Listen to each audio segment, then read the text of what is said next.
ধন্যবাদ ডক্টর মোহাম্মদ ইউনুস সাহেবকে। এই জিনিসটা এই মুহূর্তে খুবই দরকার ছিল। আমিও চাই যে ইটস টাইম টু অ্যাকশন। আর গনে গনে মাত্র 2 দিন এটার জন্য অনুমতি দিয়ে দিয়েছেন ডক্টর মোহাম্মদ ইউনুসের যে সরকার আছে। রাইজিং গ্যাংস্টার কান্ট্রি হচ্ছে যেটা দরকার, কারণ মাইরের উপর ওষুধ নাই, এই থিওরি এখন থেকে আনতে হবে। আসলে কিন্তু বানাই ফেলছে খেলাটা, কিন্তু এটাই আন্তর্জাতিক অঙ্গনে এটা চলে।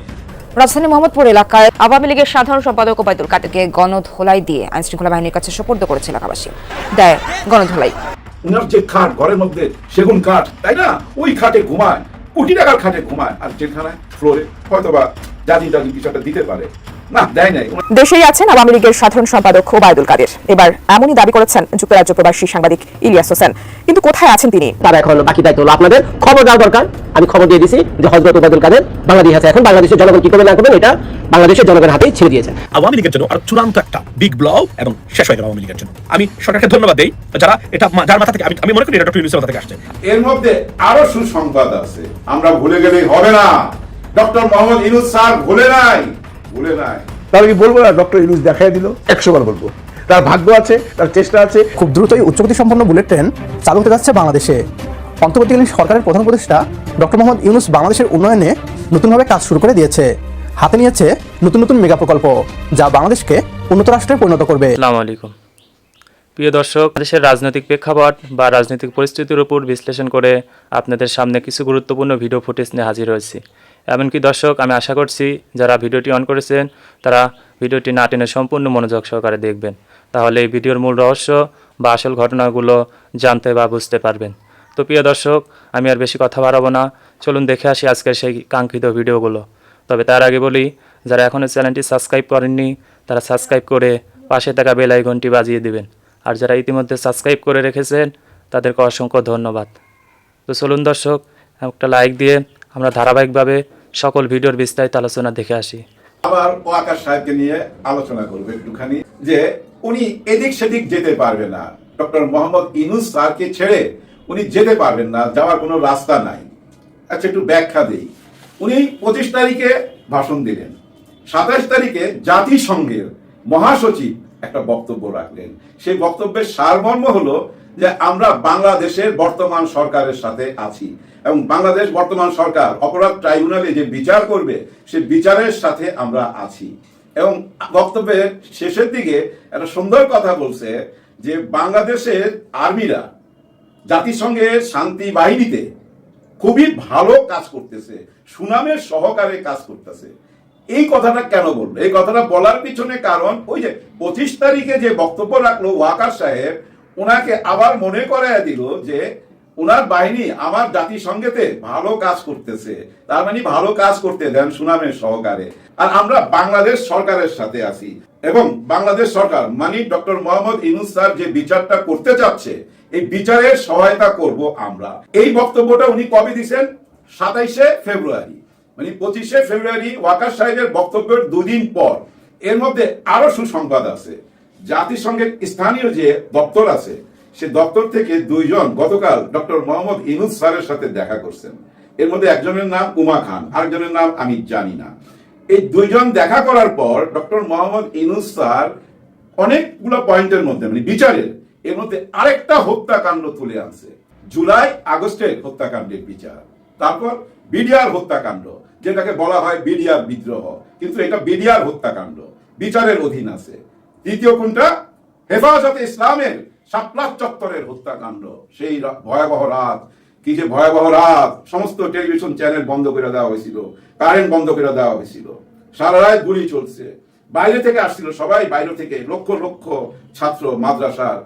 কমলমতি জানেন, বয়স কম, এরাও ছিল, বয়স্ক মানুষও ছিল, সবাই দিশাহারা। কারণ এই শাপলা চত্বর তো তাদের অচেনা জায়গা ভাই, আশেপাশে তো বাসা বাড়ি নাই, সব অফিস আদালত।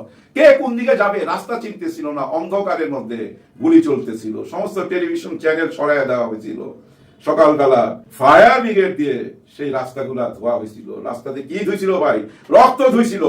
আবার সংসদে যায় শেখ হাসিনা বলছিল ওরা গায়ে রং মাইখা নাকি শুয়ে ছিল মিডিয়াকে দেখাইবার জন্য। এটা কোনো কথা? যাই হোক, এই 3টা হত্যাকাণ্ড আমরা জানি। 4 নম্বর হত্যাকাণ্ড আছে ভাই, আমরা ভুলে গেলেই হবে না। ডক্টর মোহাম্মদ ইউনূস স্যার ভুলে নাই। 2013 সালে, হ্যাঁ খুব সম্ভব 13 সালে, আমার সন মনে থাকে না, একটু মেমোরি শর্ট, ক্ষমা করবেন। 2013 সালে মৌলানা সাইদি হুজুর মারা যাওয়ার পর রাস্তায় জনগণ নেমে আসছিল, মনে আছে আপনাদের? অনেকে বললেন ভাই জনগণ কোথায়? ওনারা তো হলো গিয়া ওই যে দাড়ি টুপিওয়ালা। ভাই ওনারা কি জনগণ না? এই দেশের মানুষ না? হ্যাঁ, ওনারাও জনগণ। ওনারা নেমে আসছিল, তখন কিন্তু একটা হত্যাকাণ্ড চলছে, নিষ্ঠুর বর্বরতা চলছে পুলিশের। কতজন মারা গেছে জানি না, শোনা যায় প্রায় 130-140 জনের নাম, সত্য মিথ্যা জানি না, কিন্তু সেই হত্যাকাণ্ডের বিচার হইতে হবে। এই যে জাতিসংঘের আমাদের আঞ্চলিক দপ্তর থেকে যে 2 জন গেছিল, এর মধ্যে একজন উমা খান, ওনাকে স্পষ্ট ভাষায় বলছে যে এই হত্যাকাণ্ডেরও বিচার হইতে হবে, এটাও বিচারের অধীনে আনতে হবে। তার মানে কি 4টা হত্যাকাণ্ডের বিচার হবে। হ্যাঁ, 4টা হত্যাকাণ্ডের বিচার হইতেই হবে। গত 53 বছর সঠিক বিচার হয় নাই বলেই আজকে এই দেশটার ভাগ্যে এই দুরবস্থা। সঠিক বিচার যদি হইতো এই দুরবস্থা হইতো না। এখনই সময়, যে যখন ঘুম থেকে উঠে তার জন্য তখনই সকাল। আমাদের বাংলাদেশের জন্য এখনই সকাল। আমাদের ঘুম ভাঙছে, আমরা বিচার করতে চাই। নির্বাচন হবে কি হবে না এটা আমাদের জনগণের মাথা ব্যথা না। নির্বাচন দিয়ে আমরা কি করব? এই যে বিচারের কথা বললো, তার মানে কি এই বিচার কবে হবে? শুধু কি আলোচনা? নো, আলোচনা না। 13ই মার্চে মহাসচিব, জাতিসংঘের মহাসচিব বাংলাদেশে আসতেছে। হ্যাঁ, উনি অপরাধ ট্রাইব্যুনালের বিচারের ব্যবস্থাটা কি সমস্ত কিছু স্বচক্ষে দেখবেন। আবার আয়না ঘরে যাওয়ারও কথা শুনতেছি, আয়না ঘরেও যাবেন। এবং ওই যে রোহিঙ্গা কক্সবাজার, ওইখানেও যাওয়ার কথা শুনছি। তার মানে কি ওনার আশাটা কি ইঙ্গিত দেয়?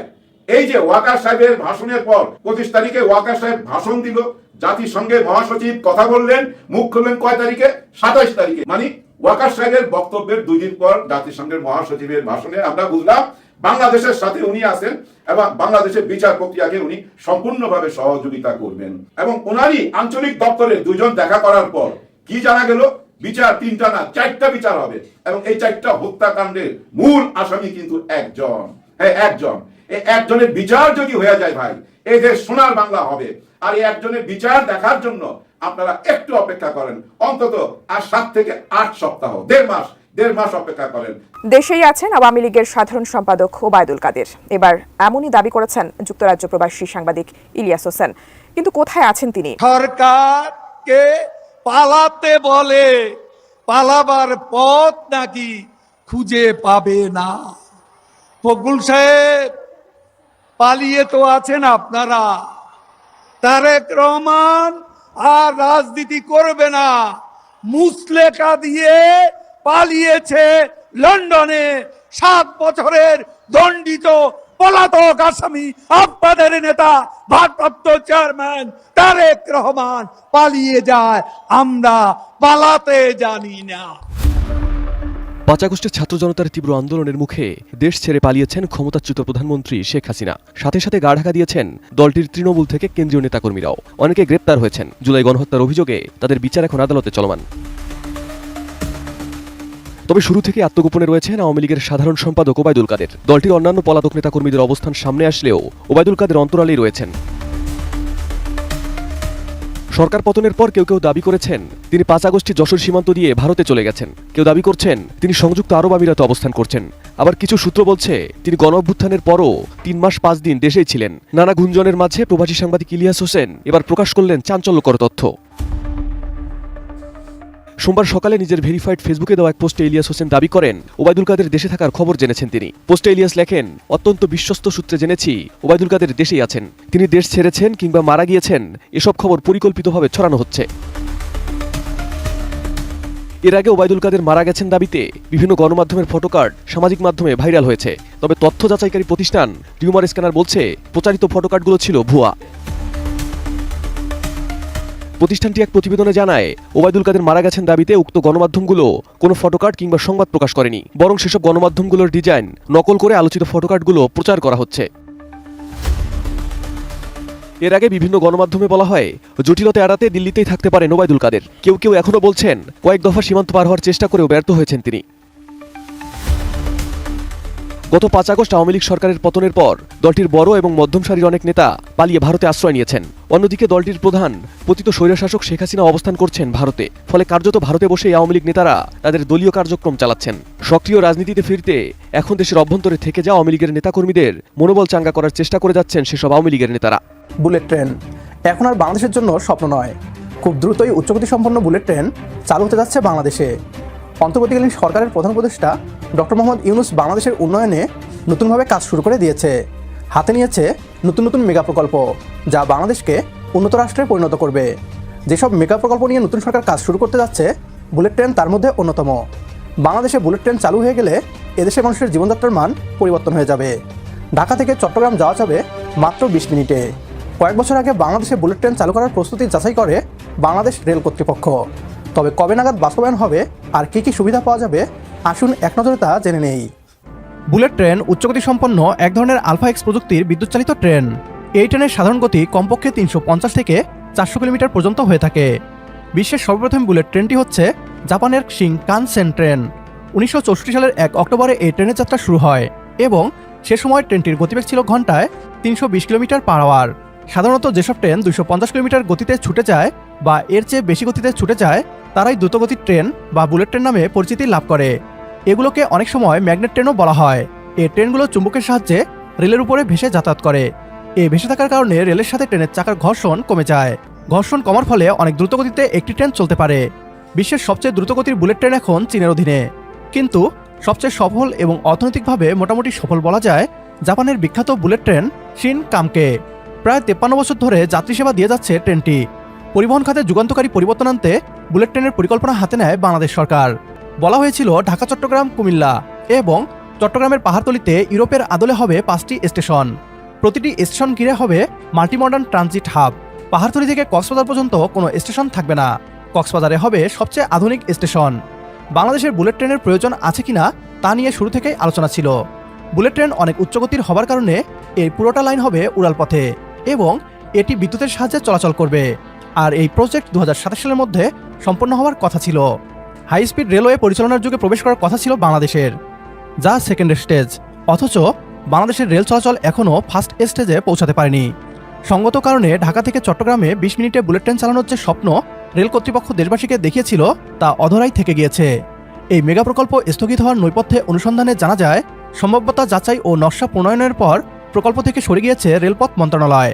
অথচ বুলেট ট্রেনের সমীক্ষার বিপরীতে প্রায় 120 কোটি টাকা ব্যয় করেছিল বিগত শেখ হাসিনা সরকার। প্রিয় দর্শক, বন্ধ হয়ে যাওয়া বুলেট ট্রেন প্রকল্প নিয়ে আশার আলো দেখিয়েছে বর্তমান ডক্টর ইউনূসের সরকার। বুলেট ট্রেন নিয়ে নতুন সরকার নতুনভাবে ভাবছে। যানজটের কারণে বাংলাদেশের মানুষের চলাচলের গতি অনেক কম, যা পুরো বিশ্ব থেকে বাংলাদেশকে পিছিয়ে রেখেছে। আর এ কারণেই বাংলাদেশে বুলেট ট্রেন চালু করার প্রথম অবস্থায় ঢাকা থেকে চট্টগ্রামে যাবে বুলেট ট্রেন এবং পরবর্তীতে তা সম্প্রসারণ করে ঢাকা থেকে কক্সবাজার পর্যন্ত করা হবে। আর এতে করে হাই স্পিডের রেলের যুগে প্রবেশ করবে বাংলাদেশ। বুলেট ট্রেন চালু হলে আপনি খুশি হবেন কিনা কমেন্ট বক্সে জানিয়ে দিন। তুমি হাঁটবা পাতায় পাতায় আর আমি হাঁটবো শিরায় শিরায়। কুমিল্লার একটা প্রবাদ আছে, নিশ্চয়ই এটার সাথে সবাই পরিচিত আছেন।